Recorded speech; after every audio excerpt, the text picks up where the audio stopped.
Here we go. I'm good right here. It's not this type of show.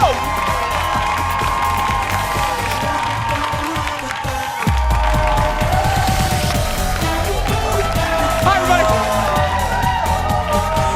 Look at you. Glasses, day 2.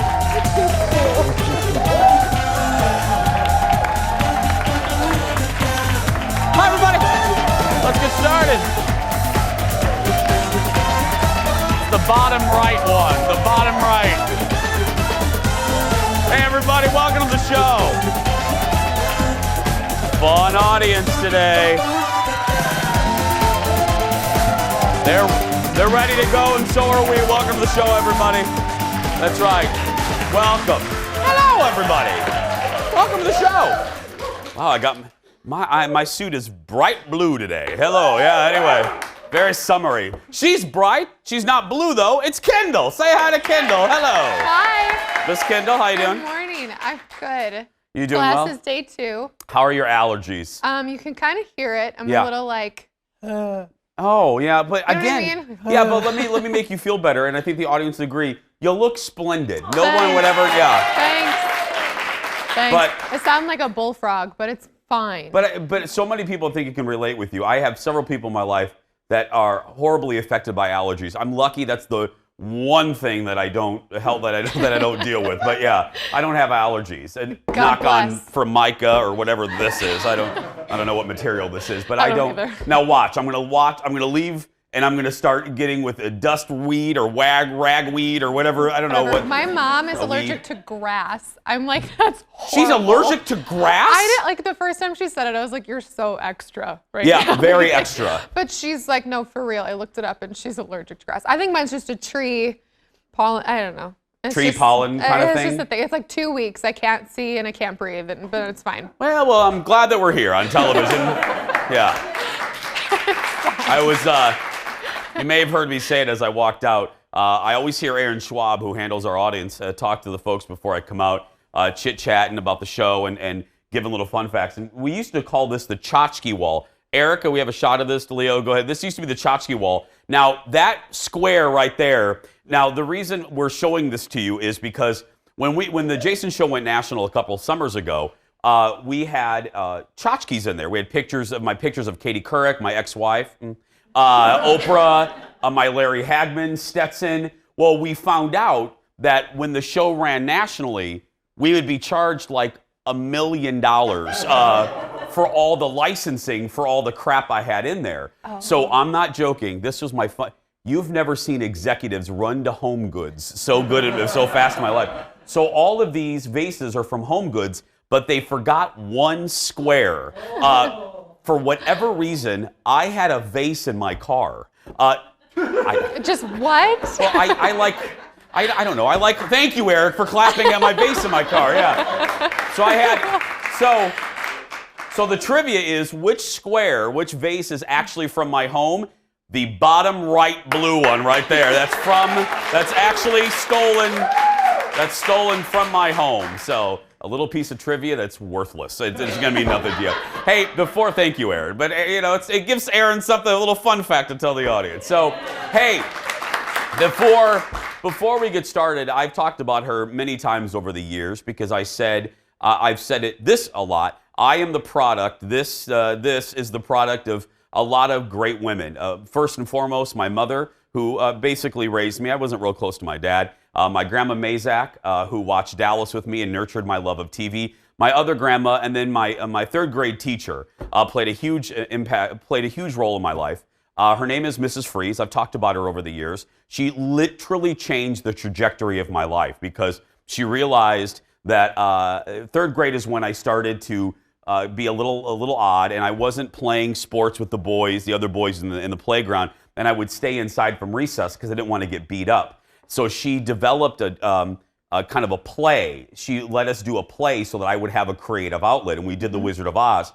And everything went well until the other kids didn't memorize their lines, and then I took over the whole show. But anyway, yeah, I kicked the other kids off the stage. But anyway, she changed my life, and I really mean that. And today is her birthday, and she watches every day. Happy birthday! She watches every day from Florida, and she just means the world to me. And everybody, I hope all of you watching, I hope you're lucky enough to have a Mrs. Freeze in your life, because boy, oh boy, my life would be very different, and I wouldn't be sitting here with my hands on this Formica if I didn't have Mrs. Freeze. So I love you, Mrs. Freeze, and thank you for changing my life. Thank you very much. Okay, let's get started, everybody. It's time for the hot dish. Here we go.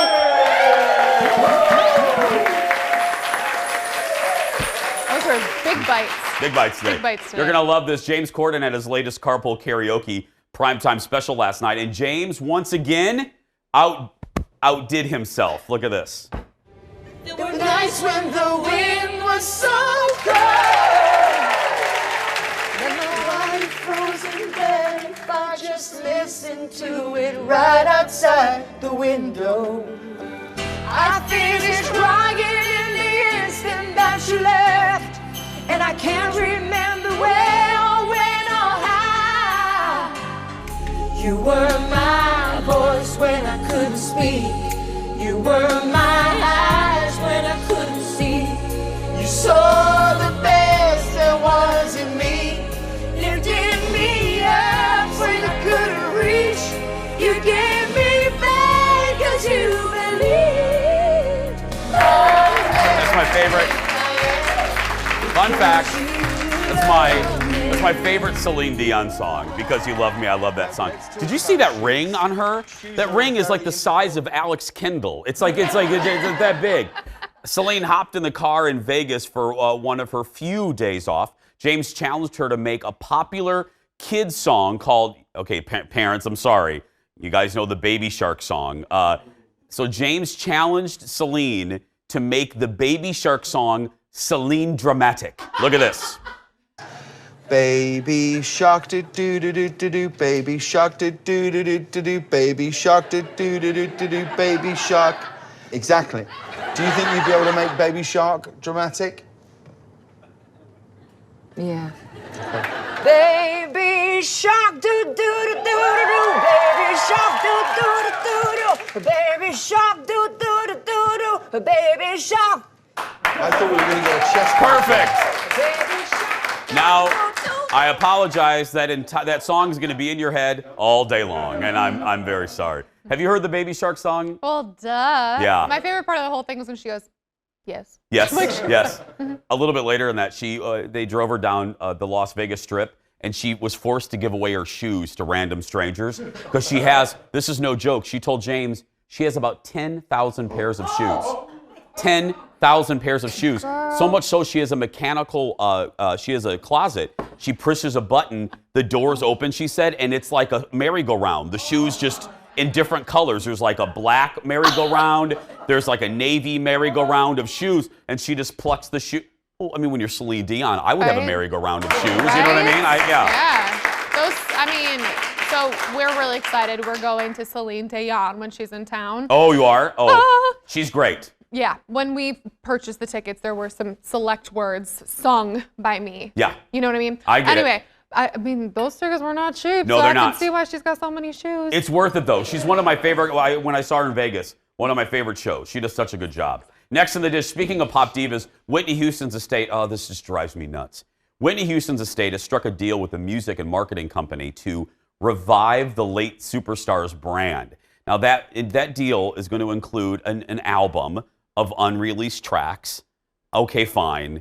Every dead celebrity's estate does that. Whatever. I don't always love it, but okay, fine. They're going to do a Broadway musical, and here we go, a touring hologram. Okay.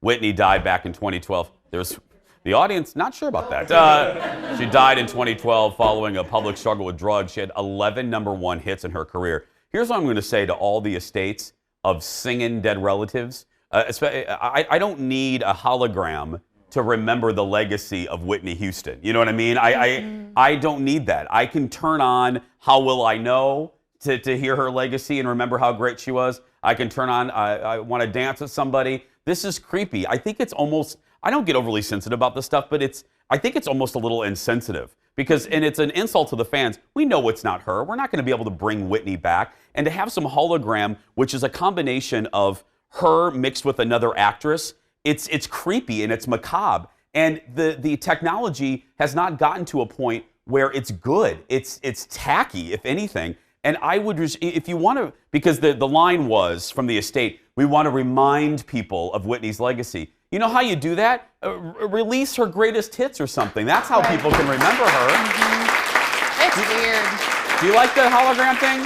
No, it's very Elvis to me. And I mean, hey, I've been to Graceland. Yeah. I thought it was really cool. But the whole thing, like you said, it's just a little off. And the music release, I've always thought that was very weird too. Only because if they wanted it to be released, they would have. They would have done it. I know. And we have plenty of Whitney Houston music. There's so many great albums. Go back and one of my first albums was her 1985 self-titled debut album. In that, remember the orange with the slick back hair? It's so good, so good. We have a lot more to come, everybody. You stay right there. Go listen to Whitney Houston and meet us back here in 2 minutes. Back after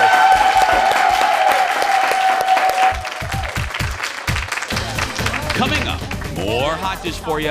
Meghan McCain literally angers the planet Earth.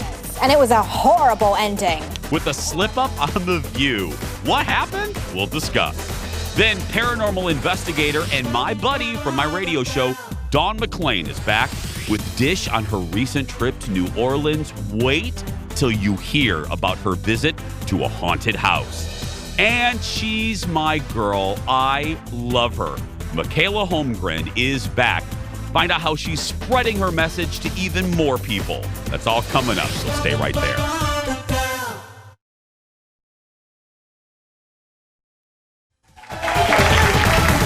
Well, hello, and welcome back. Welcome back, everybody. Next in the dish, oh, this came out just a few minutes ago, and I'm so excited. Oh, the trailer, the first trailer for the Downton Abbey movie just dropped. Oh, look at this. No maid, no valet, no nanny even. It's 1927. We're modern folk.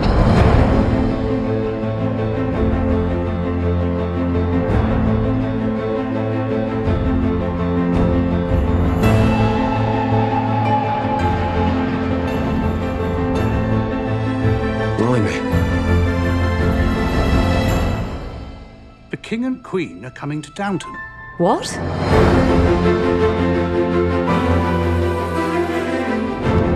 I want every surface to gleam and sparkle.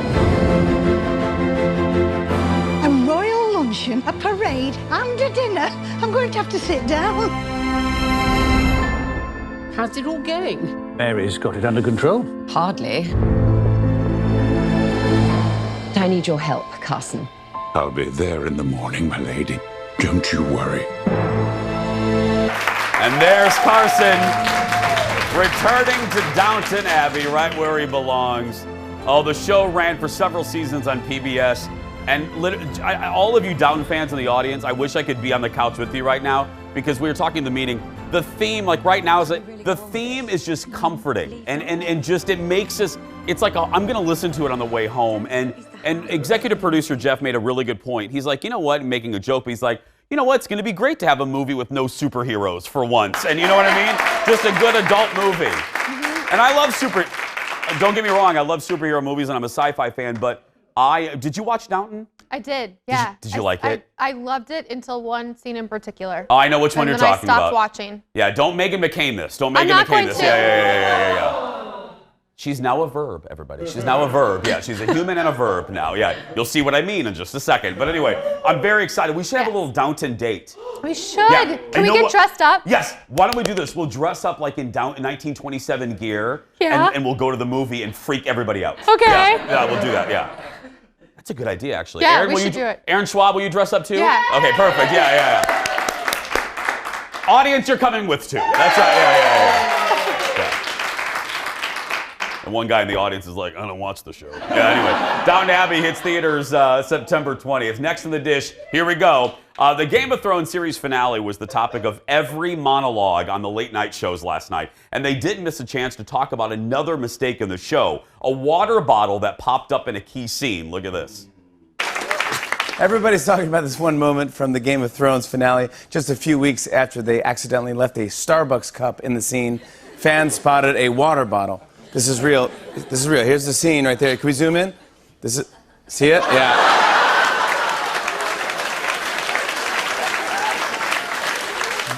First a coffee cup, now water. At this point, the Iron Throne should just have cup holders.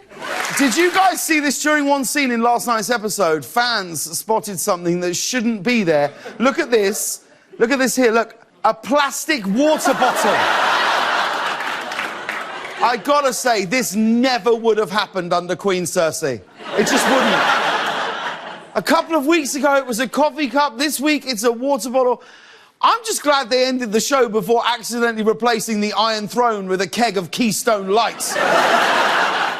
This is merely the perfect conclusion of the water bottle story arc.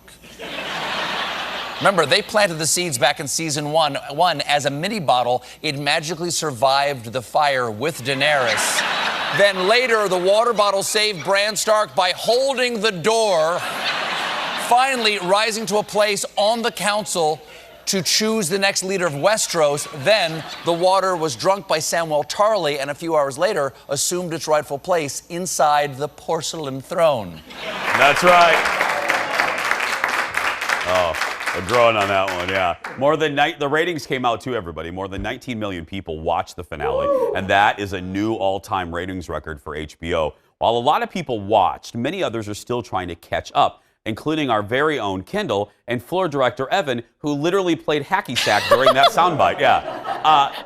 Now, even though a lot of you are still watching, and spoilers really shouldn't be said for a couple days, that didn't stop The View co-host Meghan McCain from spoiling how the show ended. Now, don't worry, don't turn the channel. We are not going to tell you how it ended.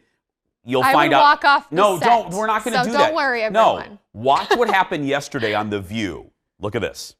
I spent 8 years of my life watching this, and it was a horrible ending. Horrible. Megan!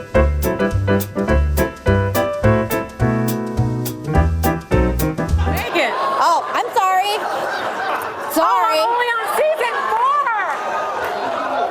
I'm sorry, but it's all over the internet. I wasn't told I wasn't allowed to say it. I'm sorry, everyone. It's all over the internet. You would have found out one way or the other. I have been avoiding spoilers. As a dedicated fan who watched live last night, like everyone's supposed to, okay? It was terrible. I'm so disappointed. Don't you tell me when to watch TV, Meghan McCain!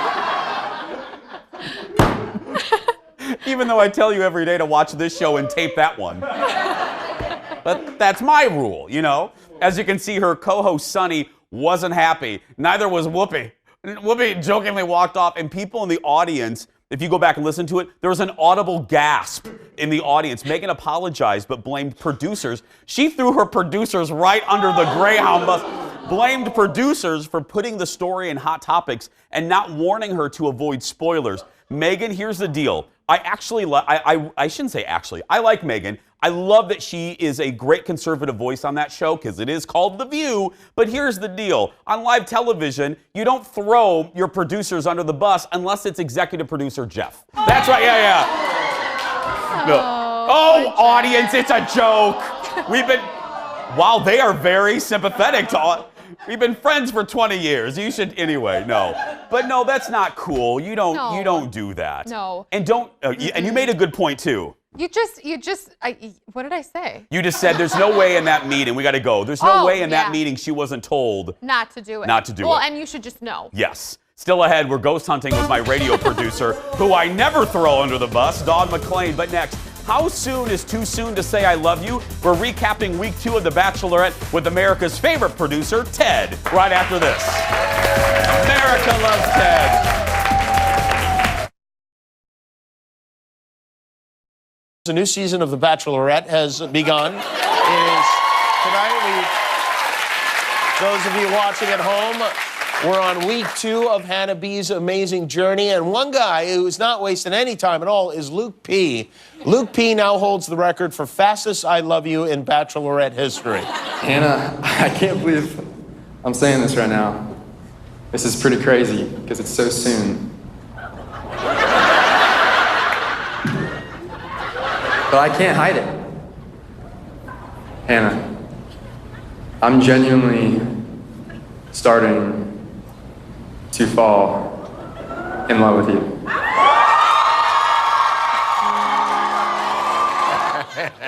They met about 4 hours earlier. Luke P. The P stands for premature, I think. Wow.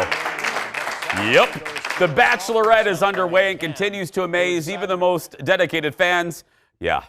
We're just 2 weeks into the new season in Hannah's quest for love, and the guys are breaking all the rules already, and that means, once again, it's time for America Loves Ted. Joining us from our control room in an undisclosed location is Jason Show producer Ted. Good morning, Ted. Good morning. Ted, again, I'm just going to ask for the viewing public at home. Has that dating app reconsidered you yet, or are you still off that? Okay, I still can't log in. I was just checking. Yeah. Okay, let's get to this. This is episode 2, and you guys had the first, not you guys, but the show had the first group date, right? Yeah, and of course they make the guys wear Speedos, right? They bring them out on stage, make them look ridiculous, and you know it's a talent show. But then obviously they do all this stuff. It's called Mr. Right. Oh, okay. And so Hannah is, because she's a beauty queen, so they just do ridiculous stuff. I didn't pull the video of the Speedos because we don't need to see that. Yeah, this is where the guy pulled out the "I love you" card, and I mean, come on, it's week 2, and really, we are about 48 hours into it because they had the first week is that night, and then the group dates come a couple days after. So really, he's known her for really 4 hours. And now some dude interrupted a group date. What happened there? This is a big no-no. So Cam did not get a group date, and he showed up on the group date. How he knew where the group date was, I don't know.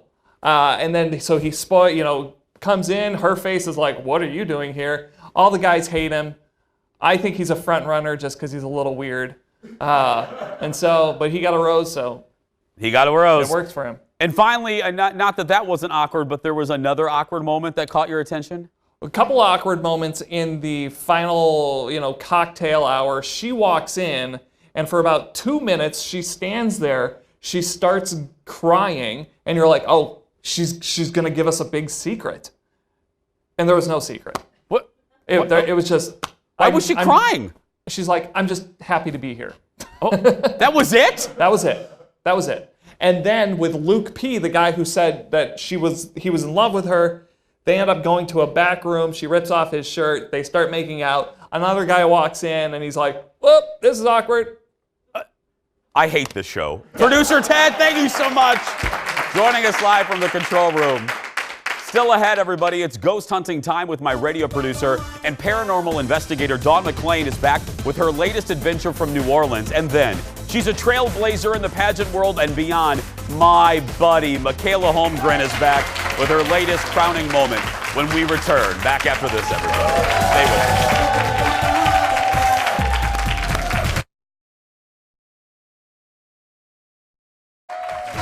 Welcome back, everybody. Welcome back.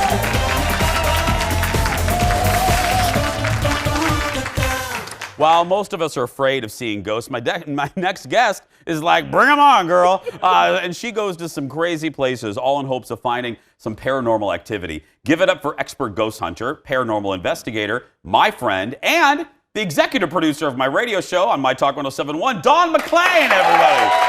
You have 80 titles. Yay! You have 80. I'm the queen of dragons. Yes. No. Yeah.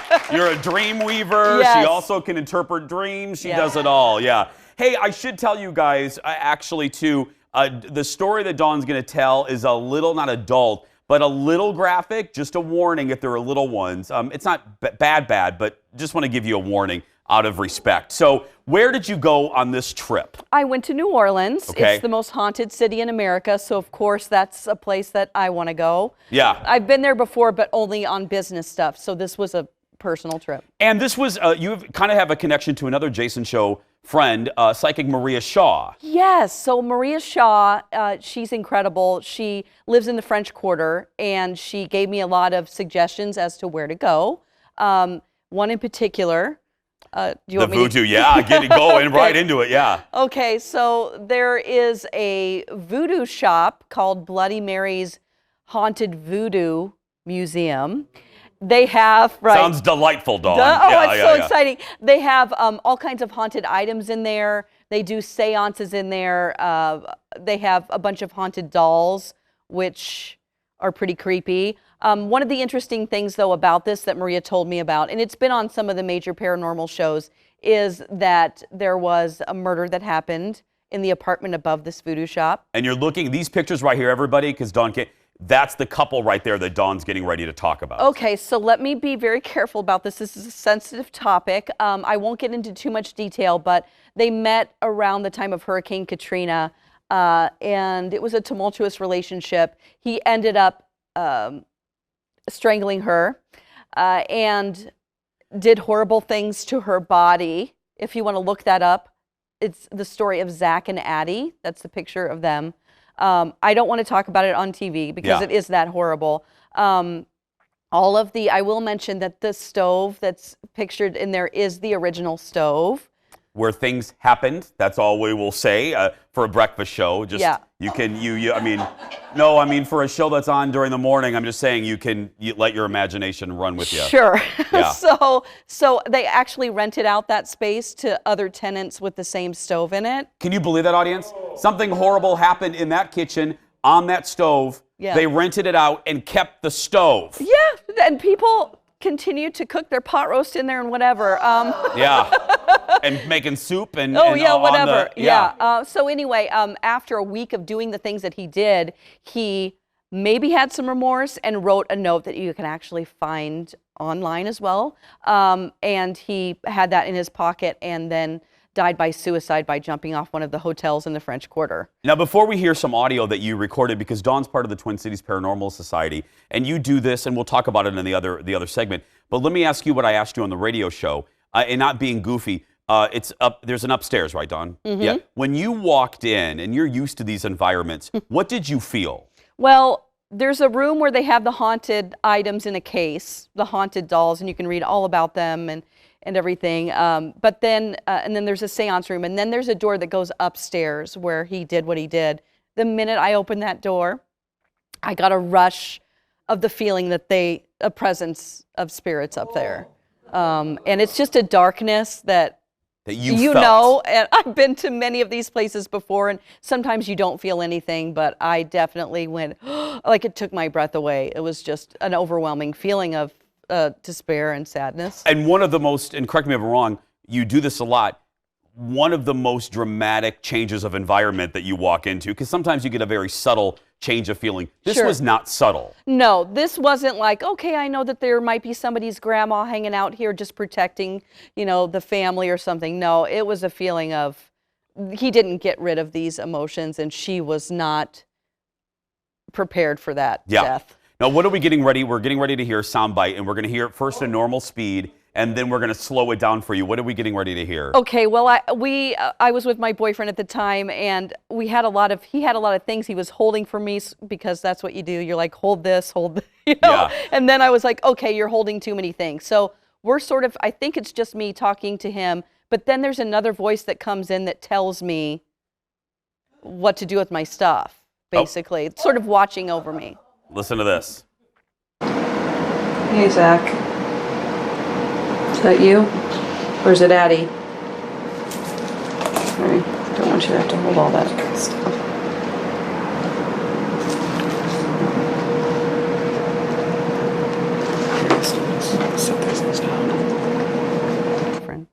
Okay, so we're going to slow it down because it's always hard. I never know where to listen for. Yeah. When does it come in the... It's the end, the whispering part.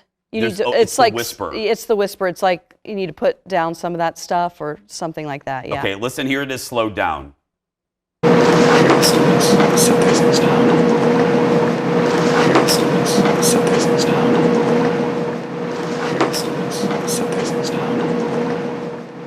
Okay, that is... My boyfriend. That's not your boyfriend. No. Someone's whispering to you, and it ain't your man. No. I would be out of that house like the road runner. Yes, yeah. But I didn't hear it with my own ears. That's the thing about this is that you listen to, I recorded up there for about 45 minutes, and a lot of it we couldn't hear a lot because there was an air conditioner going on. But you always hear it just from your recordings. Yeah. Rarely do you hear it with your own ears. And that's what happened. More with Dawn, another place she went in New Orleans that, well, you'll see when we return. Back after this. Wow. That whispering was very, like... Welcome back, everybody.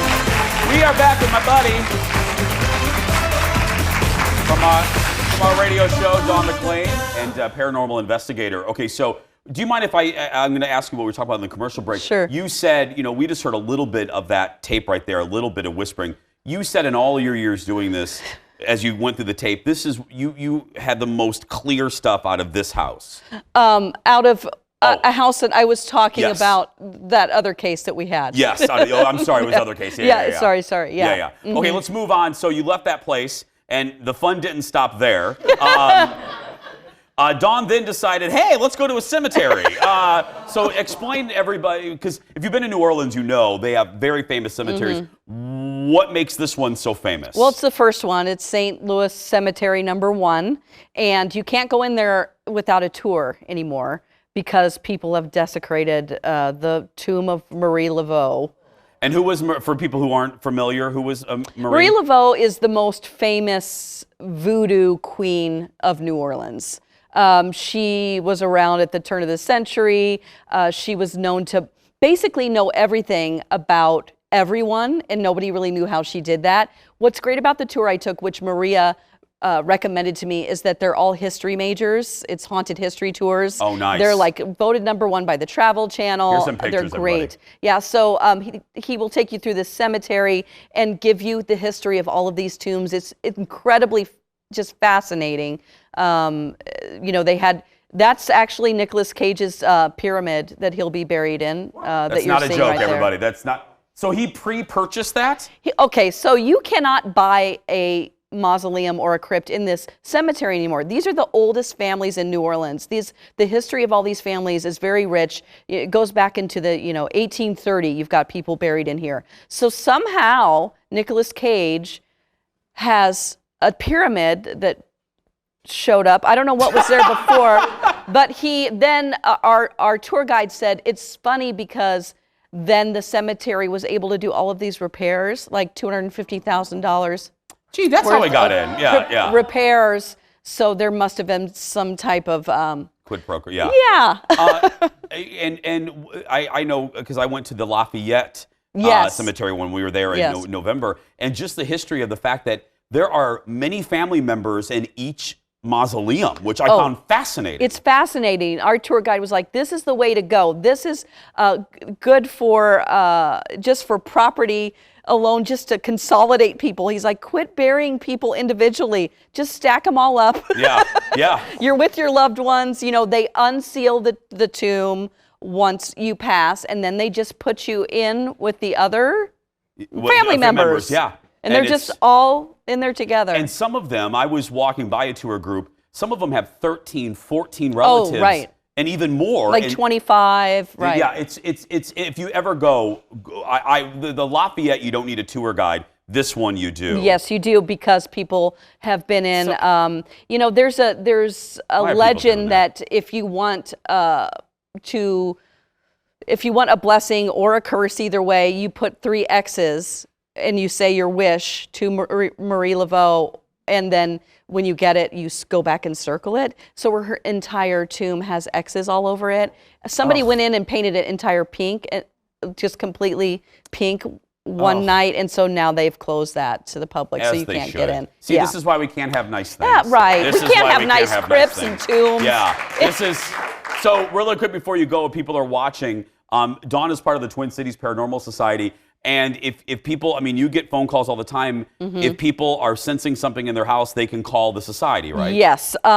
We We don't charge, we take donations because we need to buy new equipment and stuff. Yeah. But no, you can contact us if you have a feeling that something's in your house.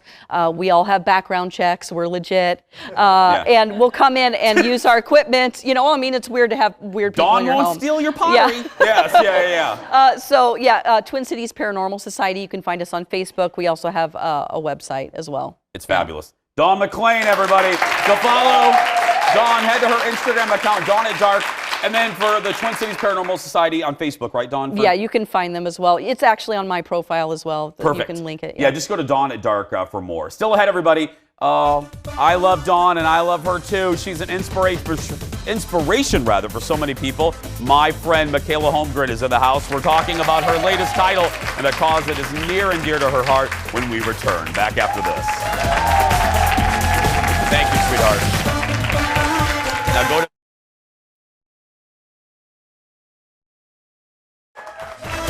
Welcome back, my friends. Well, here we go. My buddy. Our next guest is a trailblazer as the first person with Down syndrome to ever compete in Miss Minnesota USA. That's right.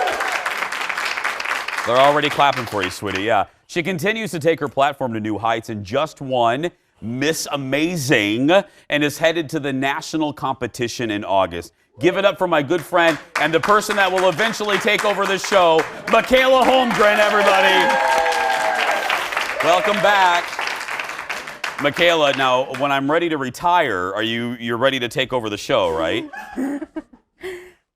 Tristan, you're the best. I know. Well, Mikayla will fit on the screen back there. We'll just change the JASON to your name. That'll be good. Yeah, right? I like your crown. So, Miss Amazing, what is Miss Amazing? So, Miss Amazing is about a disability. It's about doing a pageant. Yes. And it's good for like special needs or you have one or it's so much fun. I like to do interviews, talent. My talent's dancing. Of course it is, that's right. And it's a lot of fun. I wear my gown. And the thin one I had a pass. Oh, really? Yeah.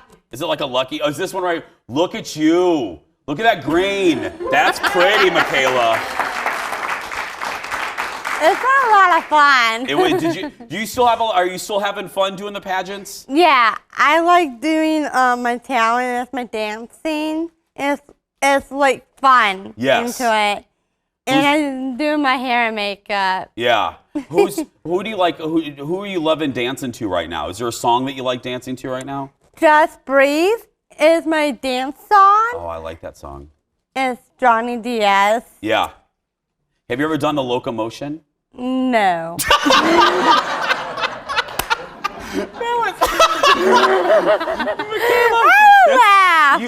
That's a really old song. Have you ever heard it? No. It goes, everybody.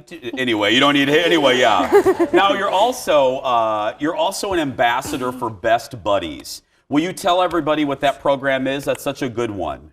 So Best Buddies has a program in different states, but one is not in Minnesota yet. So Best Buddies is you find it tomorrow. Is open house. It's May 22nd.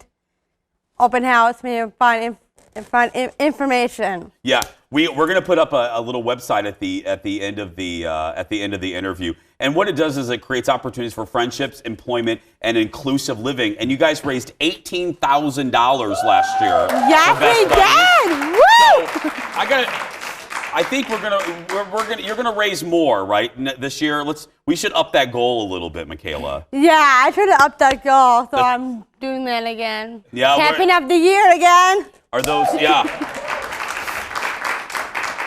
Mikayla, are those real diamond earrings? Are those real diamonds? Those are real. Just say yes.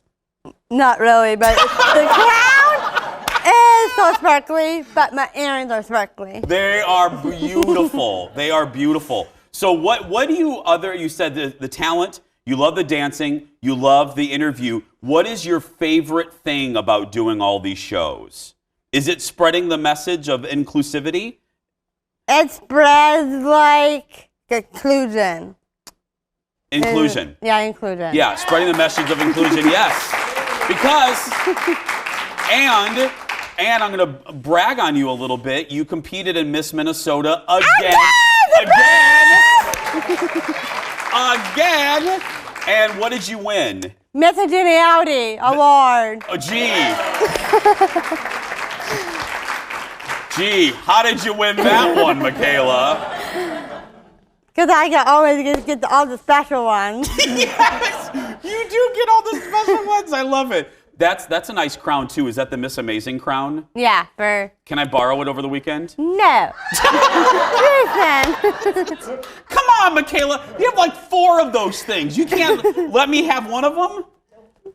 No? No, Jason. How about your sash? Can I wear your sash to Target? Come on. You have enough sashes. Let me have one. That's my second one. Okay. Come on. Oh, anyway. So, well, I want you to. I like your boots. Thanks. Are those your cowboy boots? Yep, my cowboy boots are a lot of fun. I love them so much. So tomorrow, let me tell everyone again, because we're gonna raise more money this year, Mikayla. Yeah. We're gonna get more. So tomorrow, the Best Buddies open house tomorrow night, Urban Forage Winery and Cider House in Minneapolis. And if you want information, it goes from 6 to 9. The information's at the bottom of your screen. Go to bestbuddies.org/Minnesota. So when this is over and you get another crown, are you gonna come back and see me? Some point. That's at some point. What, are you too busy for me now? What? I gotta call your agent to book you now? What? I'm giving you my show in a couple years. What do you want? You better come back and see me, or I'm gonna take your crown. I'm gonna steal that crown right off. Mikayla Holmgren, everybody. Good luck tomorrow, sweetie. Good luck. No, stay here. Not yet. The show's not over yet. So we'll be right back. Stay with us. Okay, now we can get up.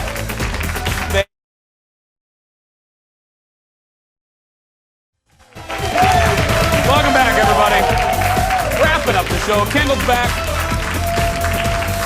I gotta tell you, before I forget, we have a really fun show. We got to get it on the books, but we shot something yesterday that you have to see to believe. We're calling it Wow Foods, where we're going to do a whole episode with giant food. And yesterday, I was at Rosedale Center shooting a 5-pound burrito. It was literally, there was a baby sitting at a booth, and we compared the baby to the burrito, and it was about the same size. So you're going to be seeing that episode in the next couple weeks. It was a lot of fun. I bet it was just as pretty too. And it was just as good. Like sometimes people, places do that kind of thing, and it's just a novelty, and it's not really good. This burrito, don't tell Trainer Galen, I wanted to eat the whole thing. Yeah, but I did not. I resisted. It took everything for me to resist. You can see a picture of it right now on my Instagram account and on the Jason Show one. Search for Jason Show TV or just Jason Matheson. You can see the big old burrito. Before we go, Reese Witherspoon was on Ellen yesterday, and the two talked about their mutual friendship with Jennifer Aniston. Now, here's the deal. Both claim to be her BFF, so Ellen decided to settle the BFF challenge once and for all. So Reese Witherspoon, you know her, right? Yeah. Okay, so she somehow thinks that she and you are better friends than you and I are, and I just want to settle this once and for all that you and I are better friends than Reese and you. Yes, honey. We've cleared this up. I know. Haven't we? I thought we had too. So once and for all, you and I are better friends. Yes, darling. That's basically based on also almost 30 years of knowing each other. Yeah. Yeah. So Aniston, I know. Aniston was catching her out of breath because Ellen called her while she was on the treadmill. Never. Oh, that's why my face was like, what is happening? No, she's on the treadmill. That's why. It's never. You should really never take a call on the treadmill Well, unless if you're Jennifer Aniston, she's always on the treadmill. Yeah. So. Seriously. Speaking of the treadmill, thank goodness there was no video of this. Stop it. I was on the treadmill with Trainer Galen and almost fell off the treadmill. You didn't fall, but I have almost. fallen off the treadmill more than most humans really ever should. Because I get dancing, I put on Lizzo's Juice and I started, and I almost rolled right off the treadmill like a big piece of dough. Yeah, anyway, tomorrow on the show, a local vet is here with advice for dog owners on dealing with dog anxiety, plus creative and delicious ideas for your Memorial Day cookout. That is coming up tomorrow. But right now, thanks to all of our guests today. Again, if you want to get a hold of Dawn McClain, Dawn at Dark if you have ghosts in your house. Thanks to Mikayla. We appreciate her. This audience, and of course all of you watching at home. And if you are watching at home and you're a kid that's being bullied, you go out there and be yourself, because nobody can tell you you're doing it wrong. Have a great day, everybody. Thank you for watching. Don't drive slow in the passing lane, and we'll see you tomorrow.